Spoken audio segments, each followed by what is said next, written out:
అందరికీ నమస్కారం. మీ వెంకటరాముడు, కోడుమూరు నియోజకవర్గం, జనసేన పార్టీ నాయకులు, కర్నూలు జిల్లా. వైసీపీ అధికారంలో ఉన్నప్పుడు ఎన్ని అరాచకాలు, ఎన్ని అక్రమాలు, ఎన్ని అన్యాయాలు చేసిందో ప్రతి ఒక్కరూ చూశారు. తగిన గుణపాఠంతో 11 సీట్లకు పరిమితం చేసి ఆంధ్రప్రదేశ్ రాష్ట్రంలో ఒక మరపురాని చరిత్రగా నిలిచిపోయింది. అలాంటి వైసీపీ పార్టీ ప్రజలకు మంచి చేసి ఉండింటే మరి ఎంతో బాగుండేది. ఈనాడు కూటమి ప్రభుత్వంలో ఆంధ్రప్రదేశ్లో టీడీపీ, జనసేన, బీజేపీ, ఆంధ్రప్రదేశ్ రాష్ట్ర ముఖ్యమంత్రి వర్యులు చంద్రబాబు నాయుడు గారు, జనసేన పార్టీ అధ్యక్షులు శ్రీ కొణిదెల పవన్ కళ్యాణ్ గారు, అలాగే బీజేపీ సహకారంతో ఎన్నో మంచి కార్యక్రమాలు చేస్తున్నారు. కానీ జనసేన పార్టీ బలపడుతుంది. గ్రామ స్థాయిలో, మండల స్థాయిలో, జిల్లా స్థాయిలో, నియోజకవర్గ స్థాయిలో ఆంధ్రప్రదేశ్లోనే పవన్ కళ్యాణ్ గారు ఒక చెరగని ముద్ర వేయబోతున్నారు.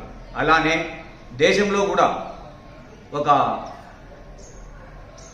నాయకుడు ఆంధ్రప్రదేశ్ నుంచి ఉన్నాడు, ఒక పార్టీ జనసేన పార్టీ ఉంది అనేది ప్రతి ఒక్కరూ గమనించే విషయము త్వరగా అందరికీ తెలుస్తుంది. కానీ ఇలాంటి విషయంలో, ఇలాంటి సందర్భంలో వైసీపీ వాళ్ళు పనిగట్టుకొని కొన్ని దుష్ప్రచారాలు పార్టీపై చేయడము సమంజసం కాదు. అలానే అరవ శ్రీధర్ గారు, మన Janasena party MLA, railway Koduru, Kadapa district, అతను దాదాపుగా ముక్కరానిపల్లెలో 3 దఫాలుగా సర్పంచ్గా వెళ్ళినాడు. సో ఆయన మీద ఎలాంటి మచ్చ లేదు. గత 15 సంవత్సరాల రాజకీయ చరిత్రలో కూడా ఎలాంటి మచ్చ కానీ, వారి కానీ, వాళ్ళ కుటుంబం మీద కానీ ప్రజలకు మంచి చేస్తారనేదే ఉంది. కానీ ఎలాంటి మచ్చ లేదు. కానీ వీణా అనే అమ్మాయిని తీసుకొచ్చి కొందరి డైరెక్షన్లో మా జనసేన పార్టీ నాయకులను